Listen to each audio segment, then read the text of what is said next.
Good morning guys. Arito na naman, magbabalik naman po ang ating channel. Magluluto po ako ng liver steak.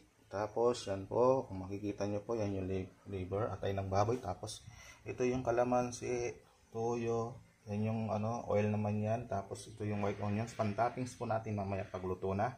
Tapos ito yung garlic, tapos red onion, tapos ground pepper. Tapos lalagyan na lang natin ng bitchin po mamaya. Okay, balik na lang po ako mamaya. Bye bye. Tapos hulog na natin ang garlic or bawang.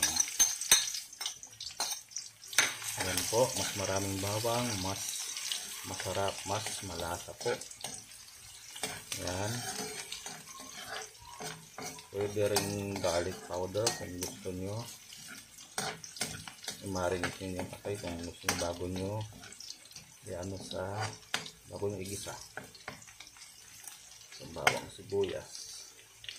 Yan po. Tapos hulog natin yung yan, red onion. Yan. Itong white onions po mga idol, mamaya natin ihulog, itatappings natin pagka luto ng liver steak po.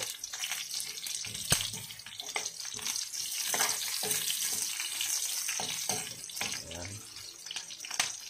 Kailangan natin yung apoy. Ayan. Tapos ihulog po natin tong atay. Ayan. Atay ng baboy. Yan po.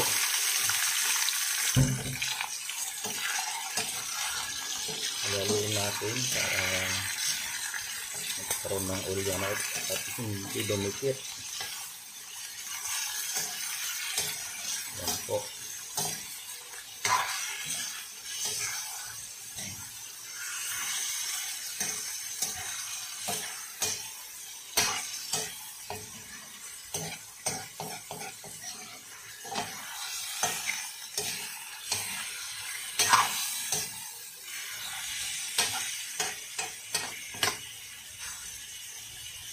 Lalagyan na rin natin ng paminta mga idol.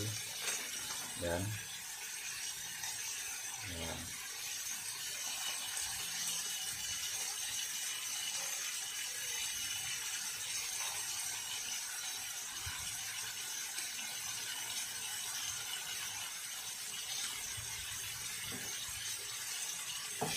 Haluin po natin.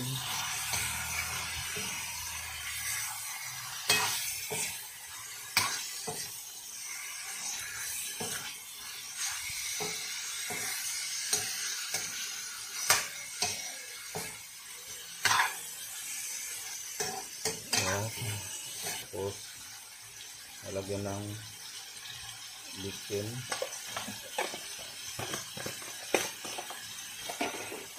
Tapos lalagyan natin ng toyo. Yan. Tapos kalamansi po. Yan. Haluin po natin. Yan.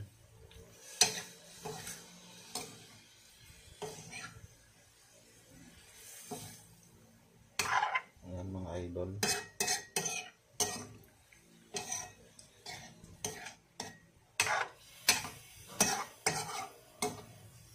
Yung iba po kasi naglalagay ng oyster sauce. Ako hindi na. Kalamansi lang, toyo, tapos mga pampalasa lang. Tapos lalagyan ng yan, more seasoning. Kunti lang yan.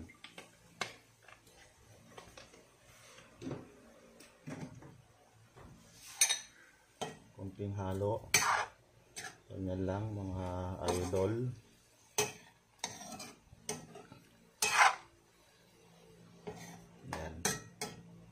Tapos saka natin tatakpan. Yan po mga idol. Punasan po natin yung para malinis at hindi po makalat mga idol. Kasi ayaw ko ng makalat. Ano sa kusina.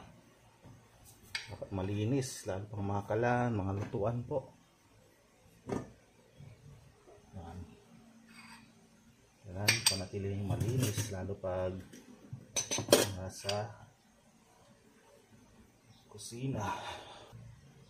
Tambik ko na lang po kayo mamaya. At ito na po mga idol, luto na po. Lalagyan po natin ng white onions. Yan. Mga idol.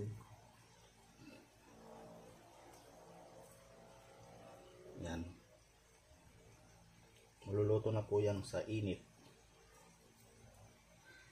Yan. Kailangan na nakapatay na yung yung apoy para hindi ma-over. Tapos sakto lang yung atay sa pagluluto. Huwag masyadong sobra sa pagluluto kasi titigas yung atay. Okay po, hanggang sa muli po mga idol. Salamat po sa laging pagsubaybay sa panonood ng aking video. Maraming salamat po sa suporta. Paki-comment na lang po kung saan po kayo probinsya para alam ko po kung saan nakarating yung video ko. Maraming salamat po. Hanggang sa muli. Bye bye po.